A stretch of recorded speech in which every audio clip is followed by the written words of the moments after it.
Welcome to a new video from Crown of Command Games.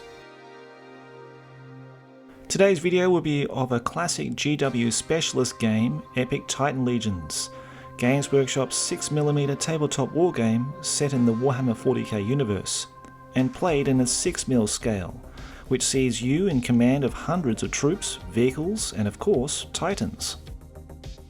Titan Legions was released in 1994 and was written and developed by none other than Andy Chambers.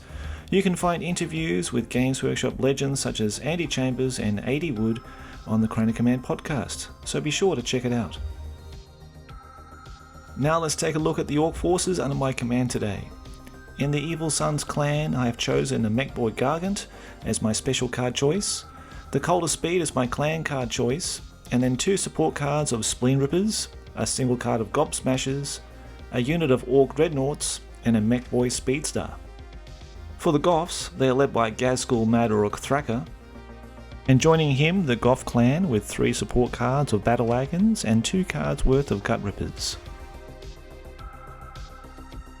And being the richest clan, as they have the most teeth, the Bad Moons have the mighty Great Gargant. And all those teeth also bought them some Brain Crushers, a support card of Mechboy Shock Attack Guns, a Wee Boy Tower, and a Giblet Grinder. The next clan card I bought was the mighty Mega Gargant, and supporting it were the Freebooters and 3 support cards of Mad Boys. And the Dead Skull Looters have managed to loot a Slasher Gargant and Stompers from the Goth clan. They also have a Knob commanding the Skullhammer Super Heavy Tank, and the Pulsar Rockets and Tractor Cannons in support.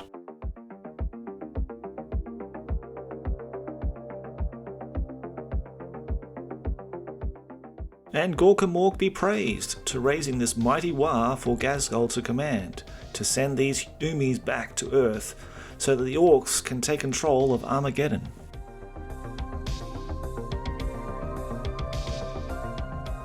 Now let's take a look at what Paul is taking today under the command of Commissar Yarrick. For the Blood Angel Space Marines, Paul included a battle company, the special card of the Space Marine Commander, a Space Marine Dreadnought Squadron, and lastly, the Land Speeder Squadron.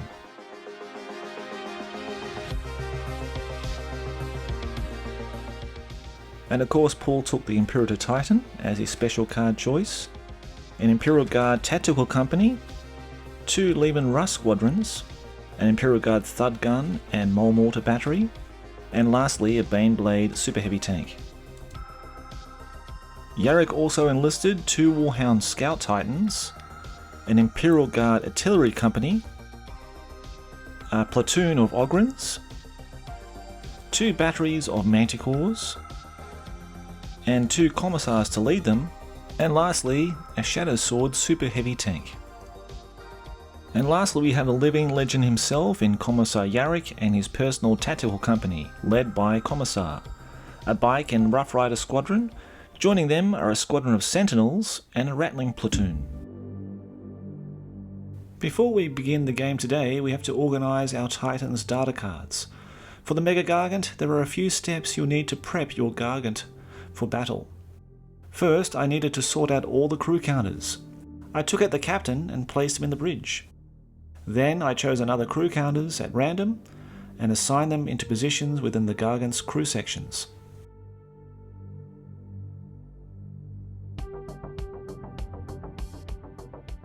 Next, I had to generate shields by rolling a d6 and adding a further d6. And after praying to Gork, blessed by rolling a Bad Moon, which equals 6, giving me 12 shields in total. Next I had to roll a d3 to see how many order tokens I could use in the game. I rolled a 3, so I chose 2 Ledum Abbot, which allows me to shoot in the first fire phase when moving, and Wah, which makes my Gargant crew inspired to fight harder if boarded. Paul also had to sort out his plasma tokens, which are generated at the start of each turn by rolling 2d6. The plasma is then allocated in secret on his data card to power up his weapons, shield repair and other areas on his mobile fortress. And unlike the Gargant, which has to roll for its shields, the Imperator Titan starts the game with 12 active shields. And both Titans come with their own hit location sheets, which have numerous location areas, making them unmissable once you're through their protective shields. And for each Mech-Boy card in my army, I can draw 2 Mech-Boy repair cards at random and allocate them to mobs and vehicles in my clans. And looking at the Mech-Boy cards allocated to my clans, I could therefore draw 8 cards. The first card drawn was the Squig Fuel Injectors, which adds a burst of speed to my bikers, not without consequence of course, and I gave that to my knobs on bikes in the Colder Speed clan. And the Superpower Armor giving a 6+ invulnerable save was given to the knobs in the Goth clan. Next I drew the Glyph Inscription card, which gives a vehicle squadron a +1 in morale check, so I gave that to the Brain Crushers. And the Sounds card, which gives extra loudspeakers to a vehicle squadron to boost morale with Goth Rock, was given to one of the Spleen Ripper squadrons. The Custom Weapons card giving knobs 3 dice in close combat was given to the Goth knobs. And the Custom Force Field card that gives a generous 2+ additional armor save was allocated to the 2nd Spleen Ripper squad. The Red Paint card that has to be given to a squadron of red vehicles in my army. And my last card was the Armor Plating giving a +1 to the vehicle's armor. You can allocate those cards freely amongst your clan cards and support cards as long as they adhere to their prerequisites.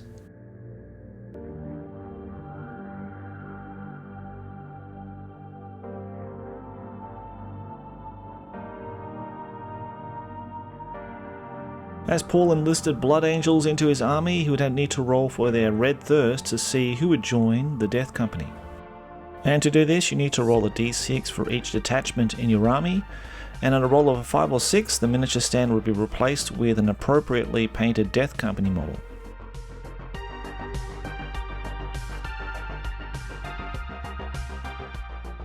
And the last card we needed to draw was our special Titan Mission card, which are exclusive to Titan Legions and for Titan Battle Groups, or for the large Titans in the set.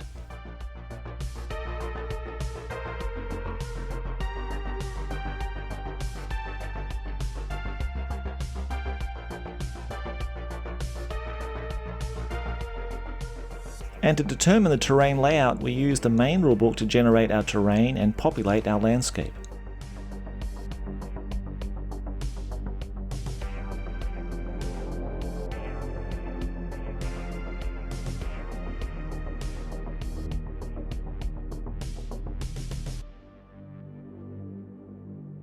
And just when you thought we were finished in our setup, we have to now place all 8 objectives on the table one by one.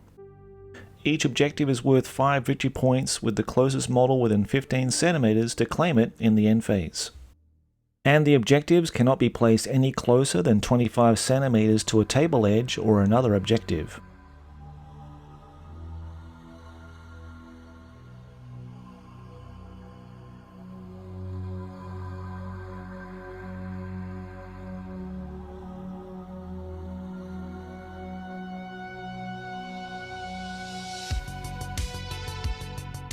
And with all that now set up, it was time to start deploying all our glorious armies on the tabletop. Given my horrendous luck with dice in the history of the channel, it was time to take drastic action and pray to the dice gods for aid. May Gork and Mork bless thy d6 this day and forevermore. Now rolling for table edges, I think most of our viewers will be saying, hey, Josh, pick the side with the most buildings, mate. But you know me, guys, I love theme and flavour, and no stinking Umis living in my orc town. And just as the rulebook suggests, use your box game covers to create a screen to deploy your armies in a fog of war. And you may be wondering who that dozy looking halfwit is with a bald spot, sitting on the floor playing around with his toy soldiers like a 15-year-old. Yeah, well, that's yours truly.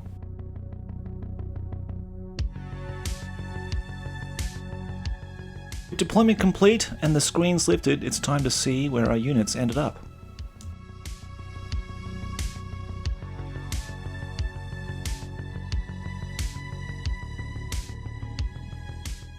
And as you pore your eyes over all the nice old school models in this deployment overview, Just a plea to ask you, the viewer, to click on the big blue thumb and let us know you are enjoying this video, as it helps us a lot.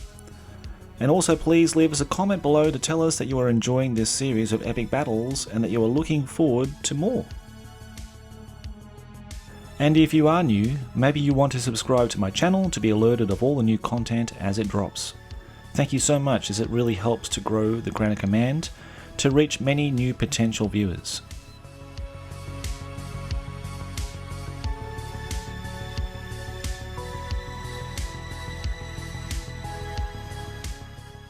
So before we roll for initiative, Paul rolled 2d6 to generate how many plasma tokens he would have for his Imperator Titan. And I have to admit that I was pretty worried that the Imperator would become an overpowered dominance in our game today. And now we are finally ready to get underway and roll for the initiative for the turn. I luck out with rolling a 2, and now I have to see what my mad boys will do this turn. Rolling a 6 and consulting the chart, they are running for the forest, little mad bastards.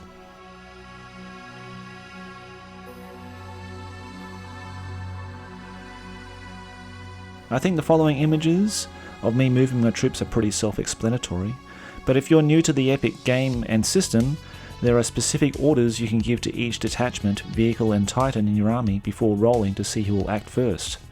The order counters are hidden and will only be revealed after finding out who won initiative, and the player that won the initiative can dictate who moves first to give them the tactical advantage.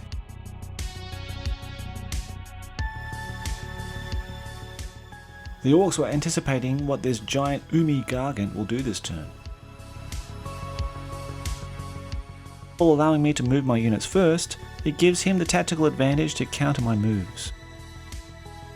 This aspect of the rules I think is genius, and it's down to the great minds of Rick Priestley and Jervis Johnson to develop a game that I have loved since I started in 1992.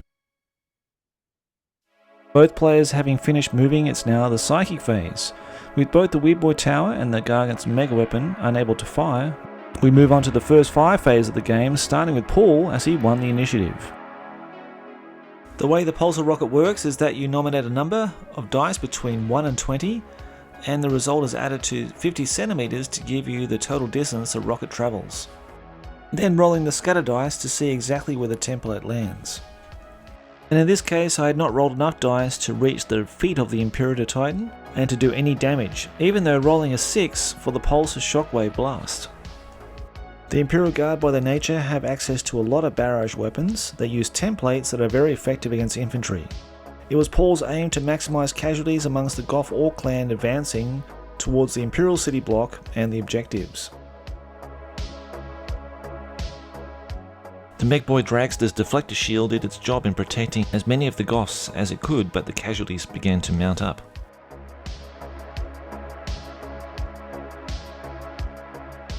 I decided to use one of the Mega Gargant's orders, let him have it now, to allow it to fire in the first fire phase. The Mega Gargant is bristling with weapons, and the data card gives you a smorgasbord of options.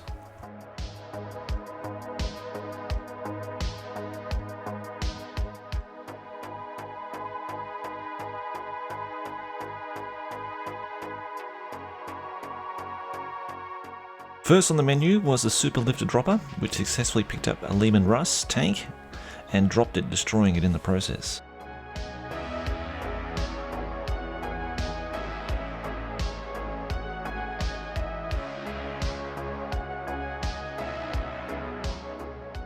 The next course was to roll the sustained fire dice to see how many banger and clanger weapons I could fire this turn.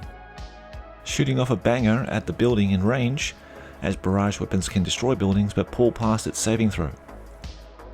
Next I rolled a d3 to see how many of the mega weapons I could use, resulting in a 1. So I let off a cruise missile, which I was so excited to do, as you can actually remove the missile from the model itself. And as it was my mission to claim double victory points for super heavy vehicles destroyed by my Mega Gargant, I targeted Paul's Baneblade, but as it was fired indirectly, it strayed off target and missed, sadly.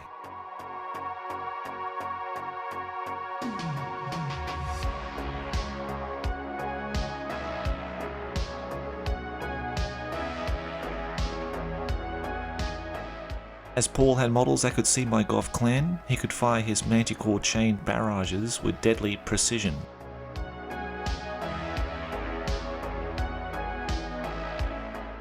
Many of Gork's finest lost their lives, including one of my brain crushers. The Slasher Gargant fired off an explosive round from its belly gun, which is perfect for taking out mass infantry in the open. Luckily though, Paul retaliated in taking out war buggies as they tore along the flank without protection. The Mega Gargant crew loaded up a ball ammunition this time to devastating effect.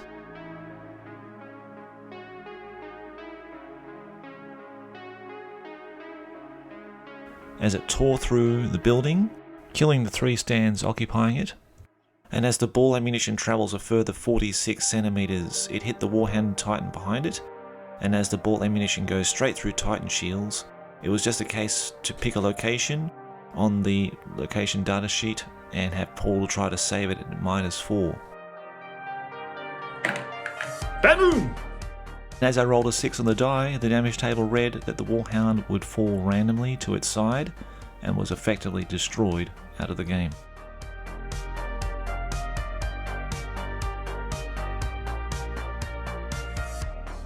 The Imperial Guard, incensed by the loss of one of its war machines, let the Imperator off the chain, unloading plasma hellfire barrages on the Calder Speed to devastating effect.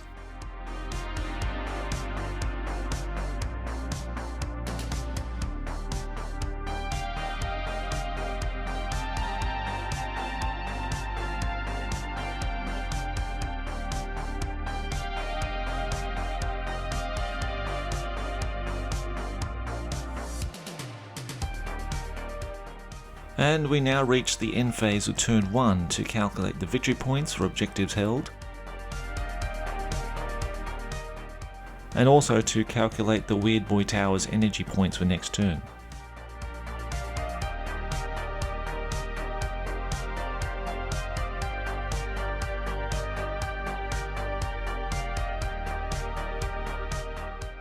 After placing orders, we rolled for the initiative for turn 2, with me winning the roll and having Paul move first.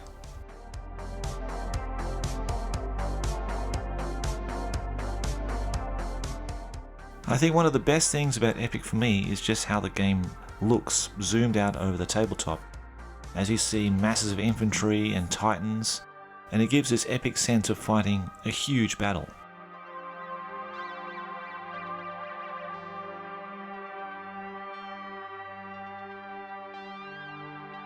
And it has been wonderful to read so many comments of many people that entered the hobby through the Epic Space Marine game. And for myself and my best friend Chris, it was a combination of affordable models, as most of it was in plastic box sets, combined with fantastic immersive rules, which had us playing every weekend on the carpet for some classic floor hammer back in the early 90s.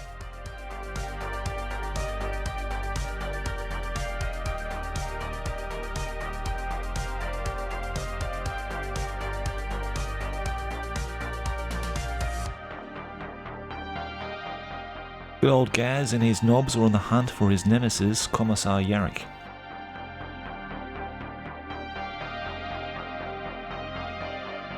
I again ordered the Mega Gargant to move at battle speed and to turn to port, to bring his mega weapons to bear on the Imperator Titan.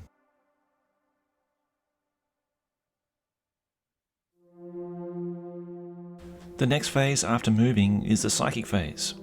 As a house rule, we allow that the Weird Boy Tower to shoot its War energy during this phase rather than the first fire phase, as it's really a psychic blast of pure War energy, soaked up by the number of buoys and gargants within 25 centimeters of the tower.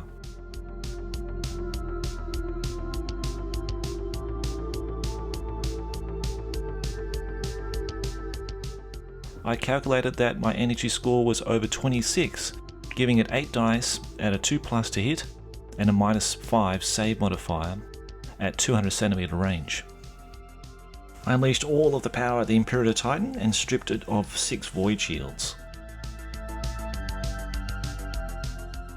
And the Imperator lost another 2 shields thanks to the Splin Rippers.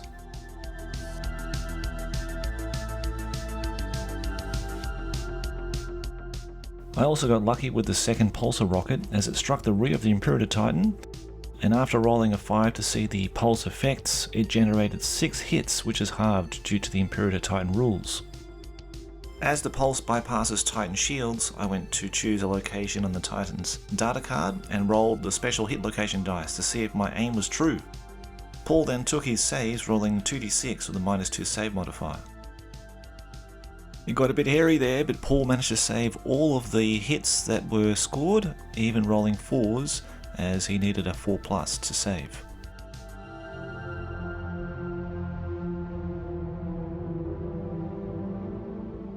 The Mega Gargant does actually house a weird boy aboard it, and it's part of one of the mega weapons, which I was able to fire this turn. Several bolts of wire energy were able to be unleashed because I can count only the Orc crew and not the riggers, and 4 shields were stripped. Paul took a shot at the Mega Gargant with a barrage weapon, resulting in one of the shields being knocked off. I decided to use my last Let 'em Abbott order and sent another cruise missiles Paul's way. After all those outstanding special effects of me carrying the missile towards the Imperator Titan, it failed to bloody hit. Now, as a viewer, you could probably understand that at a game of this scale and trying to play, remember all the rules and film it at the same time, there are going to be instances during the filming where certain parts were edited or not filmed just due to the nature and inconsequential outcomes. So I hope you can understand that, and I hope it doesn't spoil your enjoyment of the video today. My favourite Titan killers are the shock attack guns, as they can materialise crazed, deranged snotlings straight through the shields of Titans, but only if you're very lucky and score a hit and 2 doubles on the d6. Double 4 hits! Oi! Okay, but you choose the location, right? Yeah, I think so. Okay. Yeah, We decided to do a random roll on the location of the Imperator Titan, as it was just fair instead of me just choosing exactly where I wanted the snotlings to board. Ended up hitting the void shield generator and rolling a 1. No void shields can be raised while the generator is inoperative. So it's damaged. It's damaged. Okay. Paul then decided to activate his Imperator Titan and unleash hell upon the orcs, destroying building and vehicle alike, and causing as much damage and mayhem as he could, letting all that plasma ammunition coming out of the Annihilator wash away all those greenskins.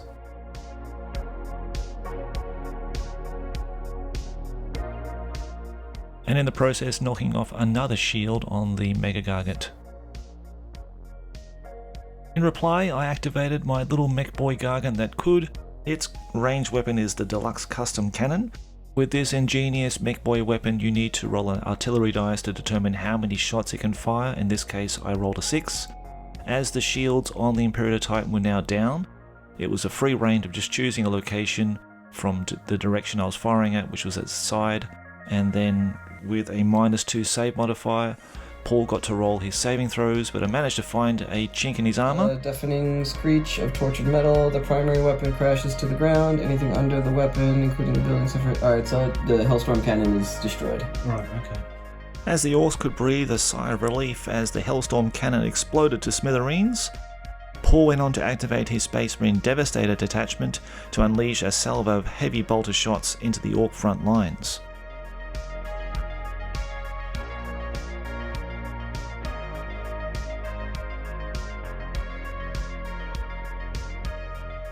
And the Great Gargant this turn fired its Magnum Mega Cannon, and as a result took out another building.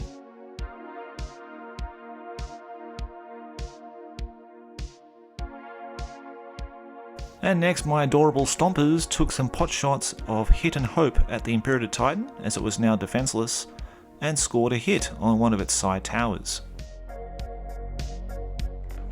2. Tower section is damaged by the hit. And as we approached nightfall, it was time to wrap up and resume the game the next day. 37?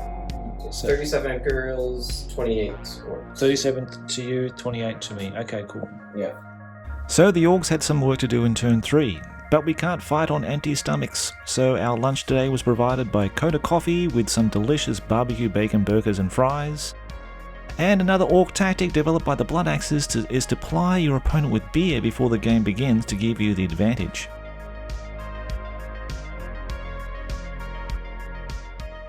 Another day and another dawn falls on the blighted Armageddon, along with prayers and blessings for the bad moon dice. And at the start of turn, I decided to use Ghazghkull's special ability, which is the Power of the War, which will allow all broken units to automatically rally, and that Gaz himself is invulnerable for the turn, and also that all units in close combat receive an extra d6 for that turn only. Paul generated his plasma tokens, but much to his dismay only rolled a 3 on 2d6.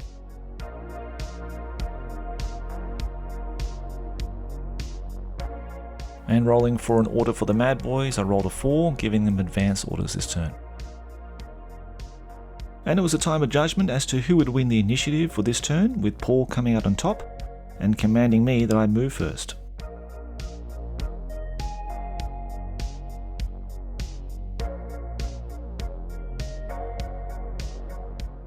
In terms of hobby, I think Epic is one of the most forgiving, as you can paint a 4,000 point army over a weekend if you put in the hard yards. At this scale in 6mm, troops generally only need 2 colours to make them distinguishable from each other, and the most attention is given to your titans and super heavy vehicles. If you do want to explore the tabletop hobby that is Epic Space Marine, and you are just starting from scratch, I would suggest heading over to the Facebook group Epic Space Marine 40k Middlehammer and access their PDFs and other resources in their file section. Plus, there are a host of manufacturers catering for epic scale 40k models, as well as printable options.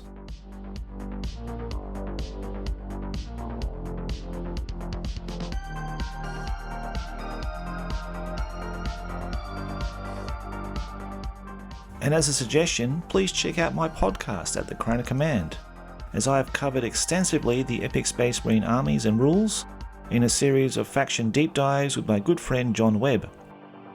So please be sure to give them a listen in the podcast library.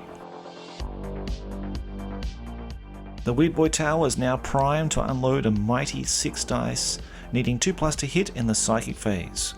And its target is now the defenseless Imperator, as it was going to feel the brunt of Gork and Mork's power. And it should be stated that I was making a special roll to see if my poor Weird Boy could handle this tremendous power, or if his head would implode. You do this before you unleash the bolts. And thankfully it only happens on a roll of a 6 and not a 1. Thank Gork for that.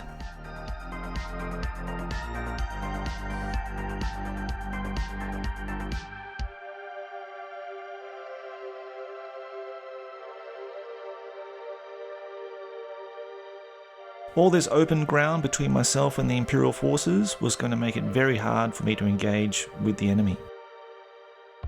Paul was counting on breaking my clans before they could make contact, so he placed a lot of his detachments on first fire as a tactic to be able to shoot the enemy before they get to engage. And Paul had assigned units on advance orders so that he could mop up any unengaged orc stands after close combat had been fought. And my objectives in this movement phase were simple, and that I wanted to get as many of my troops into close combat to benefit from the extra d6 I would receive thanks to Ghazghkull's Power of the War, and if that was impossible, then to draw as many lines of fire to things around me to bring down as many of his troops as possible, including the Imperator Titan.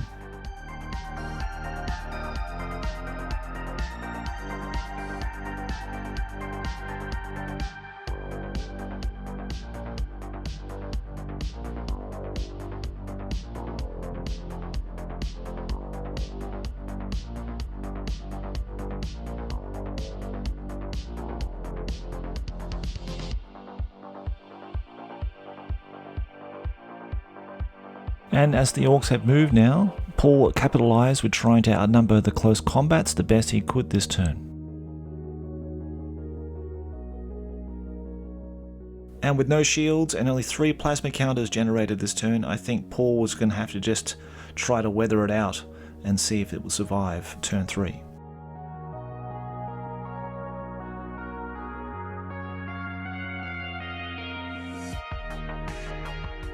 I'm sure the Imperial Guard troops would have been encouraged to see good old Commissar Yarrick make his way to the top of the building to engage the final last Goth boy stand left in the clan.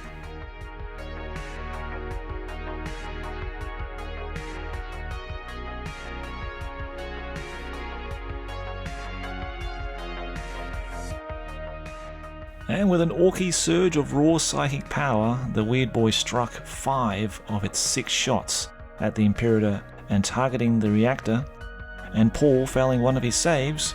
It was time to pray to Gork and Mork to bless my roll with a You bad can do moon. it. Give me the 6. Yes.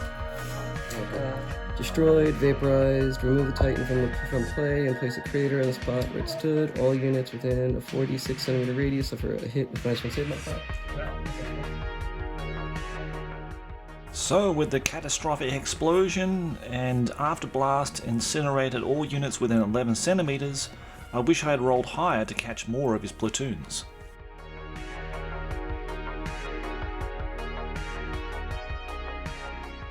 Well, as the fighting intensified, we saw more blasts and buildings fall under the weight of barrage fire from Gargant and Manticore.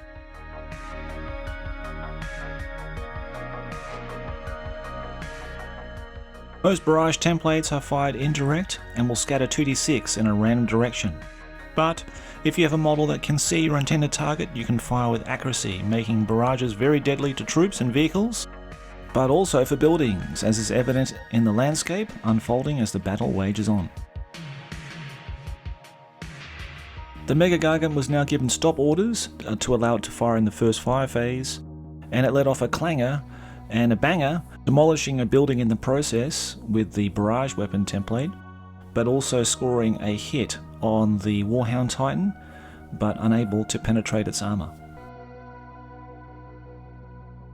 Paul's next target, after having broken the Goths and the Cult of Speed, was the Bad Moons, and he set about this by setting off a large number of barrages that took down these weak and unstable buildings from the Orc village, and creating loads of craters and lots of debris in its wake.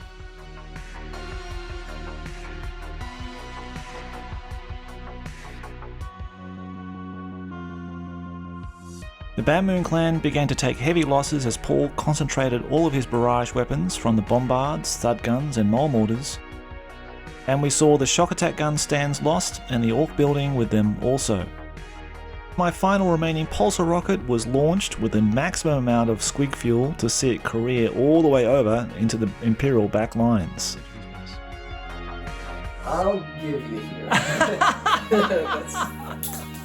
Which is a nice assurance because it was going to cause Paul a lot of problems next turn when I get to roll for it to see what actually would happen and see how the pulse would generate and see what kind of effects it would have on the things that it would touch, and if anything just be a general hindrance for Paul and his artillery. Paul's Manticore batteries were very effective in taking out my troop stands and making me think twice about entering buildings.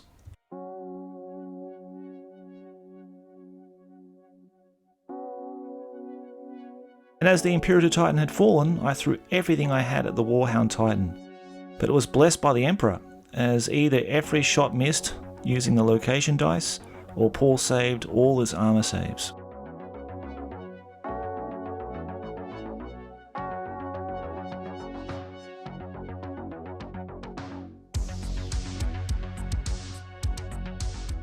And one of the best things about taking Mad Boys, apart from them being free, is their psychotic behaviour. When you kill a Mad Boy stand, you have to roll immediately on their table to see how they react. And the mob is quickly reduced to a scrum of squabbling orcs. The mob can do nothing for the rest of the turn. If engaged in close combat, they are so baffled by the behavior that neither side fights. Fortunately, these matters... Okay, so there's nothing. The Mad Boy squabbling, it was time to get some close combats initiated, beginning with the Cult of Speed versus the Rough Riders and Guardsmen. Much to my surprise though, Paul had the upper hand in the dice-offs and I lost all the knobs and war bikes. And we had a surviving buggy who shrugged off 4 assailants and survived, recruiting him to knob status. And to the final Goth boy, Gork rest his soul, There was just no contest there with a +8 in close combat with Commissar Yarrick. I did see better luck with the battle wagons, much to my surprise, as they chewed through some of the field artillery and making good use of themselves. Then in the advanced fire phase, I honed all of my shots at the Warhound Titan, and I finally found a weak spot in its legs location. Damage, forced to walk, pronounced limp, movement rates halved, and may not enter difficult terrain. Okay. And with our final rolls of the dice with our remaining activations, both Paul and I did our best to try and claim victory and bring this titanic game to a close. Me and Paul would have loved to have seen Gaz and Yarrick combat it out, hand to hand, old fisticuff style, but as we could see the darkness descending outside, and we have families to attend to and other commitments to see to, we both decided to call the game there. We would normally need 65 victory points to win according to the standard victory point chart in the rulebook, but we thought a time limit might be better in this case considering the size of the game. Now if Paul's Imperial Titan survived, he would have won the game comfortably given his mission card. And I didn't get any bonus victory points for my mission in today's game either. So the last thing to do was to shake Paul's hand and thank him for a fantastic 2 days of epic gaming. And I hope that you there at home really enjoyed this battle as well. And if you did, could I please urge you to hit the like button, leave me a comment, and if you are new, please consider subscribing to the channel to help it grow. And if you would like to hear a dumbass Aussie struggle to speak his native language and swear a lot, then enjoy the bloopers, outtakes at the end. But if there are small children or pets present, please cover their ears now. Shock attack gun, inconsequent, fucking hell. And we shall, fuck.